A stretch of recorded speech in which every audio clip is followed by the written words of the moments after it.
Bueno, vamos a continuar con la clase que estábamos viendo la última vez en seguimiento a los procesos de ejecución, que es ya el tema que estábamos conociendo, ¿verdad? En la última clase y de forma introductiva, pues empezamos a ver algunos aspectos importantes, ¿verdad? Que teníamos que saber al respecto, ¿verdad? Para entrar ya a conocer este tipo de procesos.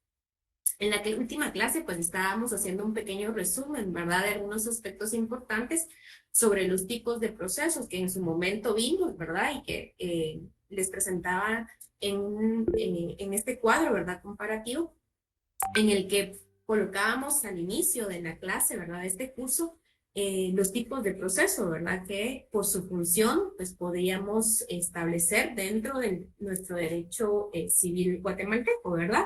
Estableciendo que, pues, tenemos aquellos procesos de cautelares, ¿verdad? Que ustedes, pues, ya vieron en su momento y que yo les comentaba que propiamente dentro de nuestro Código Procesal Civil, pues no se regulan como procesos per se, pero desde la doctrina, ¿verdad? Conocemos este tipo de procesos por función, que son aquellos procesos que pretenden, ¿verdad?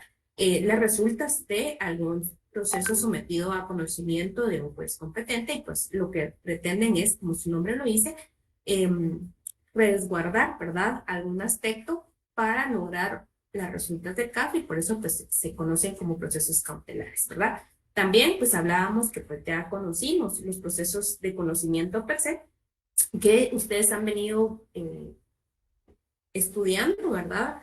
No solo en este curso, sino en el curso pasado, que se relaciona específicamente a los procesos ordinarios, ¿verdad? Al proceso de eh, el juicio oral, ¿verdad? También el juicio sumario, que ya terminamos de ver, cuyo objeto, ¿verdad? Tenían, ¿verdad? La declaratoria de algún derecho o la constitución de alguna circunstancia, para lo cual, pues, se pretende eh, al inicio del entablamiento de algún asunto, que como vimos, cada uno de los procesos de conocimiento, al menos el oral y el sumario, pues tienen asuntos propiamente regulados, ¿verdad?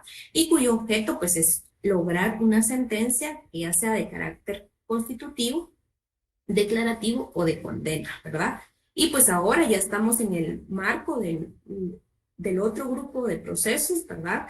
Que por su función, pues van a ser aquellos procesos que busquen, ¿verdad? La ejecución de algún proceso, alguna declaración de voluntad previamente establecida, que es el que vamos a entrar a conocer. En la clase pasada yo hacía referencia, ¿verdad? A este tipo de procesos y también hacíamos un pequeño resumen, ¿verdad? De algunos aspectos relevantes que vamos a ver en el transcurso de este tema, que son primero el concepto de los procesos de ejecución, cuál es su naturaleza, los tipos de ejecución, los presupuestos de la ejecución, ¿verdad? Los tipos de procesos, como lo son los singulares, también los colectivos, que en su momento vamos a ver que pues ya no los vamos a conocer como tal por algunas reformas que ya se incluyeron dentro eh, de nuestras normas procesales, ¿verdad? Pero también es importante que vayamos a conocer algunos aspectos particulares. Entonces, en relación al tipo de ejecución, hablábamos que tenemos la división, ¿verdad? Que hacíamos en la última clase entre las singulares y las colectivas, ¿verdad? Las singulares, a su vez, decíamos en la última clase, que se pueden establecer como ejecución en la vía de apremio, ¿verdad? El juicio ejecutivo, las ejecuciones especiales, como lo son la ejecución de la obligación de dar, la ejecución de la obligación de hacer, la ejecución de la obligación de escriturar y la ejecución por quebrantamiento de la obligación de no hacer, ¿verdad? Estos van a ser las subdivisiones de las ejecuciones especiales. Y como cuarto grupo de ejecución singular vamos a tener las ejecuciones de sentencias, que estas a su vez se van a subdividir en ejecución de sentencias nacionales y ejecución de sentencias extranjeras, ¿verdad? Entonces, esta va a ser la división en cuanto a las ejecuciones o el tipo de ejecución singular, ¿verdad? Que vamos a conocer y que están regulados dentro de nuestro Código Procesal Civil y Mercantil, ¿verdad? También otro aspecto importante va a ser los presupuestos de la ejecución, ¿verdad? Algunos puntos que vamos a conocer relacionados a algunos aspectos importantes que debemos saber, ¿verdad?, sobre las ejecuciones. Bueno, entonces, como marco general, este va a ser el contenido del proceso de ejecución que vamos a abordar. Vamos a iniciar con el tema de concepto, ¿verdad? ¿Cómo vamos a definir? Y ya creo que ya en la última clase yo les daba una pequeña definición sobre lo que son los procesos de ejecución. Es necesario que entendamos que los procesos de ejecución, ¿verdad? Pueden conocerse, y lo hablábamos también en la última clase, como una fase posterior a la de conocimiento, y es definida por el autor Couture como el procedimiento dirigido a asegurar la eficacia práctica de las sentencias de condena, ¿verdad? También se concibe el proceso de ejecución como un cumplimiento forzado de la sentencia, es de establecer la posible existencia previa de un proceso de conocimiento que resolvió una determinada controversia o una pretensión, ¿verdad? Y el cual, pues, esa pretensión, una vez declarada, pues se va a someter ya a cumplimiento forzoso. Y hablábamos también en la última clase que, pues, la idea de los procesos de ejecución pues ha sido, ¿verdad?, lograr la eficacia de esas sentencias, ¿verdad?, o esas obligaciones adquiridas previamente por acuerdo entre voluntades, que muchas veces, si se dejan a la voluntad de las partes, pues no tendría mucha efectividad, ¿verdad?, porque pues las partes muchas veces no se someten, ¿verdad?, de forma voluntaria al cumplimiento de esa obligación. ¿Y qué pasaría si no tenemos un proceso de ejecución en el cual de forma obligatoria se pretende el cumplimiento, ¿verdad?, de una condena? Pues quedaría casi que inefectivo, ¿verdad?, la declaratoria o el convenio realizado previamente, ¿verdad? Entonces no se tendría un mecanismo del cumplimiento efectivo de esas pretensiones, ¿verdad? Entonces es ahí en donde se ve la necesidad de establecer un proceso propiamente coercitivo o de obligación, ¿verdad?, en donde a través de una resolución judicial, vamos a ver más adelante, pues se pretenda efectivamente lograr el cumplimiento de una obligación, de una condena, ¿verdad? O bien un establecimiento de algún compromiso o alguna entrega, ¿verdad?, de alguna cuestión previamente pactada entre las partes. Entonces, el mecanismo, digamos, de cumplimiento va a ser a través de un proceso de ejecución, de forma forzada. Entonces, hablábamos también que los procesos ejecutivos hacen patente el carácter coercitivo de la sentencia. Y yo les daba una pequeña definición en la última clase en donde establecíamos, ¿verdad?, como fase procesal posterior a la de conocimiento dirigida a asegurar la eficacia de la sentencia o una declaración de voluntad previamente establecida entre particulares y que tiene fuerza coercitiva, ¿verdad? Entonces yo creo que esta pequeña definición pues reúne algunos aspectos fundamentales, ¿verdad?, de lo que son los procesos de ejecución. Primero tenemos que establecer que va a ser una intervención coercitiva, ¿verdad?, cuyo objetivo va a ser el cumplimiento, ¿verdad?, del establecimiento de alguna condena, ¿verdad?, o alguna obligación de entregar, hacer o dar, ¿verdad? Entonces, eso es lo importante que debemos tener presente al momento de definir, ¿verdad?, cuáles son el concepto, perdón, de los procesos de ejecución. También en la última clase yo les hacía referencia que había que hacer un análisis también de el carácter de las sentencias, ¿verdad?, que se pretenden ejecutar.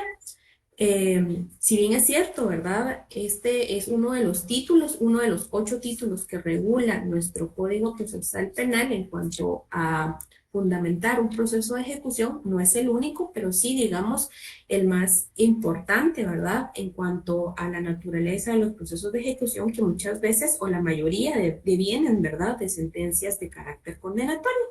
Y ahí hacíamos el pequeño análisis, ¿verdad?, de como primer título ejecutivo, el de la sentencia, que aun cuando no es el único título, ¿verdad?, que lo establecimos, hay otros títulos que pueden dar pie a una ejecución. Cabe resaltar, sin embargo, en la naturaleza propia de la sentencia, que existe un aspecto particular, ¿verdad?, que hablábamos que va a depender mucho del tipo de sentencia que se trate para establecer la procedencia de una fase procesal de ejecución o no, ¿verdad? Pues en el proceso de ejecución no puede extenderse a todo tipo de sentencias, ¿verdad? Y lo hablábamos en la última clase. En la clasificación que ya pues les había mencionado desde el inicio de la clase, de este curso, pues hacíamos como una subdivisión del tipo de sentencias que se pretendían específicamente en los procesos de conocimiento y hablábamos, ¿verdad?, en un primer momento que las sentencias que podemos obtener en cualquier procedimiento de conocimiento pueden ser una sentencia declarativa, una sentencia de condena y una sentencia constitutiva, ¿verdad? Esto también hacíamos un pequeño recordatorio en la última clase sobre a qué se refería cada tipo de sentencia, ¿verdad? Y por qué es importante que hagamos este análisis o este pequeño recordatorio, porque va a partir de este análisis que vamos a ver que no necesariamente, ¿verdad? Todos los tipos de sentencias pues van a proceder a una fase procesal de ejecución, ¿verdad? Y eso lo tenemos que tener muy presente. A ver, ¿quién se recuerda de lo que hablábamos en la última clase relacionados a esta clasificación? ¿A qué nos referimos, por ejemplo, con las sentencias declarativas?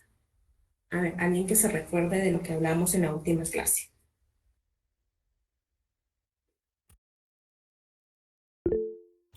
Como la declaratoria de jactancia, licenciada. Ujú, muy bien. ¿Y alguien más que me refiera a qué nos hacíamos alusión a las sentencias de condena?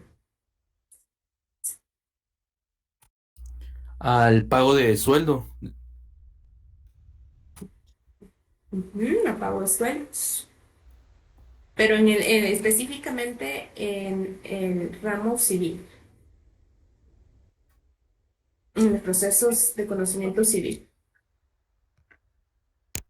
Rendición de cuentas, licenciada. Ujú, puede ser.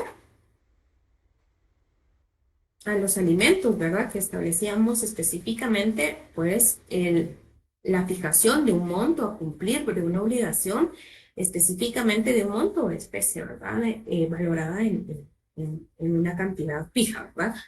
Y las constitutivas, pues hablábamos de aquellas sentencias, ¿verdad?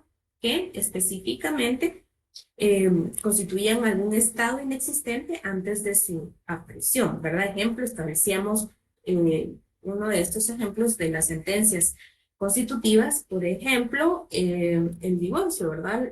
La sentencia que establece la modificación del vínculo del matrimonio a través de un divorcio, ¿verdad? Ahí dábamos algunos ejemplos de estas sentencias, tanto las declarativas, las de condena, ¿verdad? Y las constitutivas. Nos centrábamos un poco, ¿verdad? Cuanto al tema de las sentencias de condena, porque pues estas eran específicamente las que establecíamos que imponen, ¿verdad? Como su nombre lo establece, una obligación y en este caso, pues también comprenden muchas veces en estas categorías que implica una actitud de el condenado a dar, hacer o no hacer, ¿verdad? Y en este caso, el ejemplo típico que presentábamos de los procesos que ya hemos visto, ¿verdad? Es, por ejemplo, el juicio oral de alimentos, ¿verdad? Entonces, donde pues efectivamente la sentencia establece, ¿verdad? Para el obligado la constitución de una obligación de prestar esos alimentos, ¿verdad? Y aún más la fijación muchas veces de un monto específico para el cumplimiento de esta obligación. Ahora, de acá deriva, ¿verdad?, la importancia de establecer cuáles van a ser entonces de este tipo de sentencias las que vamos a poder, ¿verdad?, proceder a una fase de ejecución. Hablábamos, por ejemplo, de que aparentemente las sentencias tal vez declarativas, como son, por ejemplo, el tema de la disolución del vínculo del matrimonio, o por ejemplo, la declaración de jactancia, ¿verdad? Podría hacerse ejecutable, ¿verdad? En una fase a través de tal vez una publicación o a través del cumplimiento de algún requerimiento, como es el tipo de jactancia del establecimiento ya del proceso, ¿verdad? Y que quizás en esa fase podríamos abordar o establecer o pensar que estamos ante una fase procesal de ejecución. Sin embargo, no necesariamente, ¿verdad? Tenemos que analizar que en estos casos pues no vamos a estar necesariamente en una fase de ejecución, sino que propiamente la declaratoria, ¿verdad?, de la sentencia, pues ya configura, ¿verdad?, la pretensión, y en el caso, por ejemplo, de jactancia, ¿verdad?, si se declara la persona jactanciosa, pues tiene algún efecto establecido, que lo vimos en su momento, que era el establecimiento de, bueno, se declara la jactancia y se le establece también la posibilidad de que acuda a la vía correspondiente, pues para hacer efectiva la pretensión. Entonces, si se dan cuenta, la propia declaración de la sentencia misma, pues finaliza, ¿verdad? La pretensión que se inició, ¿verdad? O originariamente dio inicio al proceso. Entonces, en ese tipo de sentencias, pues no necesariamente cabría, ¿verdad? Una fase de un procedimiento de ejecución. Ahora bien, el tema de las sentencias constitutivas, también lo hablábamos, ¿verdad? Por ejemplo, el tema de tal vez algún proceso en el cual se reconozca, por ejemplo, algún derecho, ¿verdad? Como el tema de un cambio de nombre, que lo vamos a ver más adelante en la vía de jurisdicción voluntaria, no necesariamente va esa constitución de ese derecho o ese cambio, ¿verdad? Necesariamente vaya a tener que establecerse mediante el cumplimiento a través de un proceso de ejecución, sino únicamente pues va a ser necesario la declaratoria del juez competente en el asunto de la declaración de esa constitución de un nuevo estado, ¿verdad? En este caso, el estado civil de la persona o, por ejemplo, la modificación, ¿verdad? En cuanto a uno de los aspectos de la identificación de una persona y que posteriormente pues solo se va a hacer la anotación correspondiente en los registros civiles, ¿verdad? Entonces, posiblemente unos podrían decir, bueno, pues entonces a través de la anotación correspondiente ya se está dando una fase de ejecución. Sin embargo, si nos ponemos a analizar la naturaleza propia de esta sentencia constitutiva, al igual que la sentencia declarativa, la pretensión únicamente va dirigida en efectivamente tener, ¿verdad?, una sentencia en la cual juez competente pues establezca ya sea la declaración del derecho o la constitución de modificaciones o cambios en cuanto a un estado, ¿verdad?, que previamente no se tenía. Entonces, si no se hace estos registros, si no se hace esa publicación, o si, por ejemplo, el obligario, en el caso de las sentencias declarativas, como el ejemplo que estábamos mencionando de jactancia, no establece la vía, ¿verdad?, de hacer efectivo su derecho por un procedimiento y demandar a la persona que está pues, indicando, pues pierde ese derecho, ¿verdad? Entonces ahí ya no hay otra fase más que cumplir a través de un proceso de ejecución. Entonces, si nos damos cuenta, per se, las sentencias que sí van a ser objeto, ¿verdad?, de someter a un proceso de ejecución van a ser aquellas sentencias propiamente de carácter condenatoria, ¿verdad? Las que efectivamente vayan a tener o imponer una carga, una condena o una obligación, o como ponemos acá también, las que comprendan, ¿verdad?, aquellas sentencias que obligan a una persona a dar, hacer o no hacer algo, ¿verdad? Entonces, ante este grupo de sentencias, sí vamos a estar propiamente en un proceso de ejecución, o van a ser las que posiblemente, ¿verdad?, van a ser título para un siguiente proceso de ejecución y requerirlo de forma coercitiva, ¿verdad? Entonces, voy a dar unos minutos porque veo que ya son las 6:30 para que puedan tomar la asistencia. El tema de hoy son los procesos de ejecución y puedan llenar el formulario. Entonces, si nos tomamos unos minutitos para avanzar, 3 minutos, por favor, para que llenen el formulario de asistencia. El tema es procesos de ejecución. Ya está el link en el chat, por favor.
Bueno, vamos a continuar. Sí, Daniel, creo que tiene la mano levantada.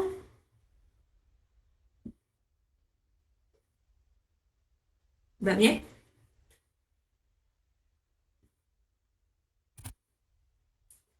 Sergio.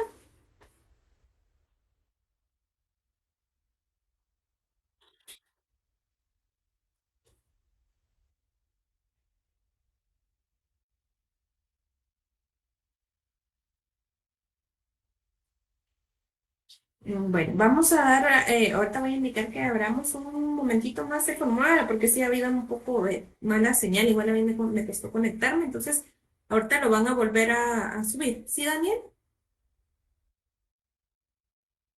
Licenciada, buenas noches. Perdone, fíjese que yo me confundí con la fecha. En lugar de poner 17, puse 27. No, está bien, Daniel, no tenga pena.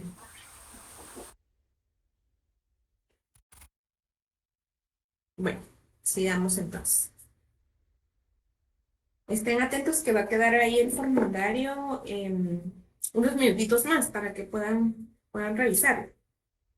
Bueno, entonces, pues como les comentaba, ¿verdad? Aparentemente lo que teníamos que verificar y analizar ante las clases de sentencias, dependiendo, ¿verdad?, de cuál sea la naturaleza de la declaración que se haga, si es constitutiva, declarativa o de condena, pues vamos a estar, ¿verdad?, ante un título para poder ejecutar. Y pues acá les ponía yo también este pequeño análisis, ¿verdad? Que aparentemente las sentencias declarativas, además de las de condena, traen como consecuencia necesaria el proceso de ejecución, como sucede si se piensa que existen ciertas medidas tendientes a lograr la publicación de estos fallos, por ejemplo, mediante avisos al registro de la propiedad, al registro nacional de las personas, y que en estos casos podría pensarse que se configura la fase de ejecución. Sin embargo, no es así, aun cuando pueda considerarse que estos aspectos administrativos aseguren la eficacia práctica de la sentencia, ¿verdad? En ese sentido, hablamos, ¿verdad?, que efectivamente cuando estamos ante estas sentencias, tanto las declarativas como las constitutivas, la naturaleza misma de la sentencia, ¿verdad?, hace efectivo, ¿verdad?, la pretensión y no se requiere per se un proceso de ejecución coercitivo en el cual pues se pueda establecer, ¿verdad?, el cumplimiento de ese fallo. Entonces, a las sentencias que efectivamente van a dar origen propiamente al proceso de ejecución van a ser aquellas sentencias de condena, ¿verdad? Pues en las sentencias de condena, la omisión del obligado a satisfacer la pretensión establecida en la sentencia consagra la inutilidad absoluta del fallo, ¿verdad? Entonces, ante estas circunstancias, es de analizar, ¿verdad?, que no todas las sentencias son susceptibles de provocar un proceso de ejecución, sino únicamente, ¿verdad?, en conclusión, las sentencias de carácter condenativo, ¿verdad? Entonces, esto es importante que lo veamos.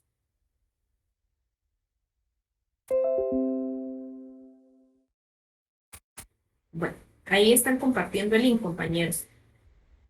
En cuanto a la naturaleza, hablábamos también ya en la última clase, y vamos a abordarlo un poquito más, que como consecuencia, ¿verdad?, de lo que hablábamos, efectivamente, en cuanto al título, por ejemplo, de una sentencia, muchas veces en la práctica, ¿verdad?, se tiene que, ante el mismo órgano jurisdiccional que dicta la sentencia y al establecerse que no se puede dar un cumplimiento efectivo por el obligado, pues se puede someter, ¿verdad?, a la solicitud propia ante este mismo órgano jurisdiccional para el cumplimiento de esta sentencia. En ese sentido, ¿verdad?, al menos en el derecho guatemalteco, el órgano del Estado que pues asume esa intervención es propiamente, ¿verdad?, los jueces, ¿verdad?, los órganos de justicia. Y esto pues lo colocamos acá, ¿verdad?, que efectivamente el órgano del Estado que interviene en una ejecución expropiativa, como es en cualquier otra ejecución, es un verdadero órgano jurisdiccional y no solo lo es personalmente, sino funcionalmente, ya que actúa en procesos de ejecución como tal juez y no como administrador, ¿verdad? Ni siquiera como titular de la figura híbrida que se conoce con el nombre de jurisdicción voluntaria, sino más bien vamos a estar ante el conocimiento de un proceso, ¿verdad?, jurisdiccional de conocimiento de un juez competente. Y también acá les pongo otro aspecto muy importante, ¿verdad? Que como bien indicamos, si bien es cierto, estamos analizando el título efectivo de la sentencia, no es el único título que puede ser sometido, ¿verdad? Para requerir un proceso de ejecución. Y puede presentarse tal vez la dificultad de analizar cuál es la naturaleza entonces de los otros títulos que no son sentencia. Acá les coloco yo que mayor dificultad se presenta en el caso de no ser propiamente la ejecución de una sentencia, sino la de un título de otra naturaleza. Esta circunstancia no le quita el carácter de actividad jurisdiccional al proceso de ejecución. Y el autor, Couture, otra vez explica, ¿verdad?, que esta situación, en algunos casos, el derecho admite que los particulares convengan o estipulen algo que equivale virtualmente a una sentencia o una condena. El título contractual u obligacional se asimila entonces a la sentencia y adquiere la calidad de título privado de ejecución, ¿verdad? Estamos hablando que si bien pueden existir otros títulos que no necesariamente provengan de una resolución previamente conocida en un proceso de ejecución, estos adquieren, ¿verdad?, el carácter contractual, el carácter de obligación y pueden equipararse, ¿verdad?, a la obligación que deviene de una sentencia, ¿verdad? Entonces, ahí es en donde también pues, se equipara esta naturaleza y por tanto también debe ser conocido, ¿verdad?, ante un juez competente. Y esto lo explicamos porque efectivamente, como lo veíamos en la última clase, ¿verdad?, tanto la Constitución Política de la República de Guatemala como la Ley del Organismo Judicial nos establece específicamente quiénes son los que tienen la potestad no solo de juzgar, sino también promover lo juzgado. Y esto lo vemos en el artículo 203, ¿verdad? Que hablábamos efectivamente de la independencia de los órganos judiciales y potestad de juzgar. El artículo 203 de la Constitución específicamente nos establece que la justicia se imparte de conformidad con la Constitución y las leyes de la República que corresponden a los tribunales de justicia la potestad de juzgar y promover la ejecución de lo juzgado. Los otros organismos del Estado deberán prestar a los tribunales el auxilio que requieran para el cumplimiento de sus resoluciones. Y si nos damos cuenta del análisis del artículo 203, ¿verdad?, nos establece dos supuestos. Primero, establece que la justicia se imparte en conformidad con la Constitución y las leyes de la República de Guatemala. Y es acá donde cobra relevancia, y también lo mencionaba yo en la última clase, el tema, ¿verdad?, de las obligaciones que ustedes pues ya conocieron en su curso de Derecho Civil 4, ¿verdad?, en donde veíamos cuál es efectivamente los resultados, ¿verdad?, de las declaratorias de voluntad entre particulares como negocios jurídicos o bien contratos, ¿verdad? Y que mucho de estas declaraciones de voluntad o de contratos pues devienen ya en títulos ejecutivos que se equiparan desde la doctrina y desde la concepción del derecho guatemalteco. Estos títulos también son equiparables a la fuerza coercitiva que puede establecerse desde una sentencia de un órgano jurisdiccional. Y es así como enumera, ¿verdad?, efectivamente, que algunos procesos se van a conocer mediante la vía del juicio ejecutivo, mediante vía de apremio, y otros, ¿verdad?, títulos específicos que se van a tramitar mediante la vía de la ejecución.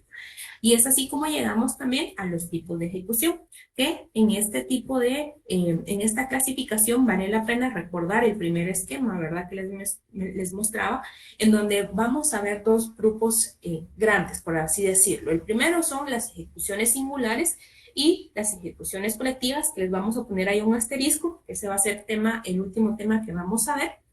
Sin embargo, las singulares también a su vez decíamos, ¿verdad?, que se dividen en ejecución en la vía de apremio, juicio ejecutivo y ejecuciones especiales y ejecuciones de sentencias. Entrando al primer tipo de ejecuciones, que es la ejecución en la vía de apremio, esta se considera propiamente, ¿verdad?, desde la doctrina, como la ejecución per se, ¿verdad?, con carácter coercitivo, ¿verdad? Y vamos a ver más adelante que existe otro tipo de ejecución, como es el procedimiento de juicio ejecutivo, en donde vamos a ver un carácter más abreviado del tema de los requerimientos que se realizan, ¿verdad? Y esto va a ser también por la naturaleza de los títulos que sometemos a consideración de este tipo de procedimientos. En la última clase también yo les mencionaba, ¿verdad? Que era importante que analizáramos cuáles son los títulos que podemos, ¿verdad? Someter para requerir la ejecución mediante la vía de apremio. Y el artículo 294 del Código Procesal Civil y Mercantil establece que tenemos 8 títulos, ¿verdad? Efectivos para hacer, mejor dicho, para hacer efectivo la ejecución en la vía de apremio y requerir a un juez, ¿verdad?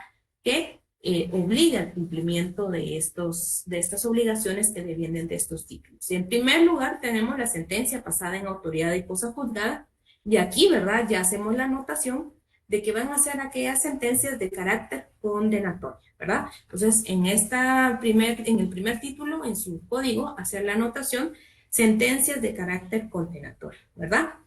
El segundo va a ser el laudo arbitral que no esté pendiente de recurso de casación o de algún recurso ordinario de los que ya conocimos. En ese sentido, también el laudo arbitral, como lo vimos en la penúltima clase, ¿verdad? En cuanto al tema del arbitraje, del procedimiento de arbitraje, vimos que el laudo arbitral se equipara también, ¿verdad? A la fuerza de una sentencia pasada por autoridad o órgano jurisdiccional competente, ¿verdad? Entonces, este laudo arbitral también forma parte de los títulos que pueden ser sometidos a una ejecución en la vía de apremio.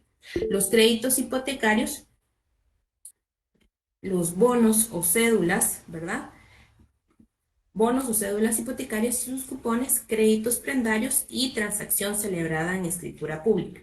En este sentido, yo les decía, ¿verdad?, que era importante que hiciéramos una anotación, y aquí les decía que los tres, ¿verdad? Yo aquí tenía mal subrayado, los 3 títulos que tenemos que prestarle atención por el tema de la eficacia del título en cuanto al tiempo, ¿verdad? Para someter el requerimiento del cumplimiento forzado es el crédito hipotecario, los bonos o cédulas hipotecarias y sus cupones y los créditos prendarios. Estos 3 títulos es importante que le hagamos la anotación que pierden su fuerza ejecutiva por el transcurso de 10 años, ¿verdad? 10 años los créditos hipotecarios, bonos o cédulas hipotecarias, así como los créditos prendarios. Esto está en el artículo 294. Entonces, a los numerales 3, 4 y 5 es importante que pongamos, ¿verdad?, que pierden fuerza ejecutiva en 10 años. El resto de títulos, dígase la sentencia, el laudo arbitral, la transacción celebrada en escritura pública, el convenio celebrado en juicio, así como el convenio o acuerdo aprobado y homologado por juez competente, pierden fuerza ejecutiva en 5 años, ¿verdad? Son 5 años y los que tengan alguna garantía prendaria en 10 años. Y esto lo vamos a ver en el artículo 296, que también en la última clase les dije que por favor subrayaran, súper importante, en donde el artículo 293 nos establece ineficacia del título y expresa, ¿verdad?, que los títulos expresados anteriormente pierden su fuerza ejecutiva a los 5 años si la obligación es simple, o sea, obligación simple establecidas en los títulos 1, 2, 6, 7 y 8 pierden su fuerza a los 5 años. Y los 10 años si hubiera prenda o hipoteca, que era, dígase, numerales 3, 4 y 5, créditos hipotecarios, bonos o cédulas hipotecarias y créditos prendarios. Pierden su fuerza de título ejecutivo en 10 años, ¿verdad?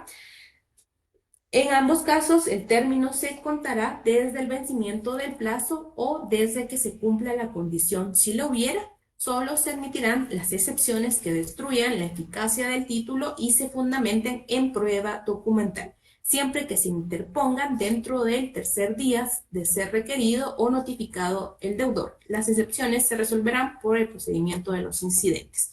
Vamos a ver en la otra clase cuáles son esos presupuestos de la ejecución que van a contener, primero, la acción ejecutiva, el título ejecutivo, también el patrimonio ejecutable, y en el patrimonio ejecutable vamos a ver qué bienes, ¿verdad?, van a ser inembargables por razón de interés público y también aquellos bienes inembargables por razones de interés social, por razón de interés privado, ¿verdad?, que son algunos aspectos que debemos tener presentes, así como también algunos bienes que se exceptúan por otras leyes, ¿verdad? En ese sentido, aquí vamos a dejar la clase del día de hoy y para la siguiente clase, por favor, ya ir leyendo, ¿verdad? Los artículos 297 al artículo 312, perdón. Sí, Esther, no sé si alguien tiene levantada la mano. Yo, licenciada, perdone, los juicios ejecutivos que pierden su fuerza a los 5 años, dijo 1, 2, 6, 7 y 8, ¿verdad? Sí, así es, los que no están por allá. Son simples. Y Obligaciones los simples. otros en 10 años, ¿verdad? Sí, así es. Ujú. Ok, muchas gracias, feliz noche. ¿Alguien más? Disculpe, Gerardo. licenciada. Solo una pregunta. ¿Podría repetir los artículos que dijo al final? Ah, sí, por favor, o sea, del artículo 294 al artículo 312. ¿Sí, Gerardo? Muchas gracias. Gracias, Lida. Yo había dicho que en la vía de apremios tenía el carácter condenatorio debido a que se contrae al obligado una obligación, válgame la redundancia, ¿verdad? Sí, ajá, que era el análisis que hacíamos, ¿verdad? Y que por eso les decía que en este numeral 1, donde dice sentencias pasadas en autoridad de cosa juzgada, hacer la anotación que específicamente van a ser las sentencias de carácter condenatorio, ¿verdad? Ah, de acuerdo, muchas gracias, Lida. Bueno, Daniel, no sé si tiene levantada la mano o tiene alguna duda, o si no, ahí dejaríamos la clase para el día de hoy. Recordarles que también ya se subieron las notas, ¿verdad? Para que vayan viendo y pues también para que vayamos avanzando en este segundo parcial, ¿verdad? En los temas que vamos viendo para que se pongan también desde ya a estudiar, ¿verdad? Entonces, cualquier cuestión, vamos a dejar la clase para el día de hoy y continuamos el día lunes. Bueno, feliz noche para todas y todos. Lick, perdón, me regaló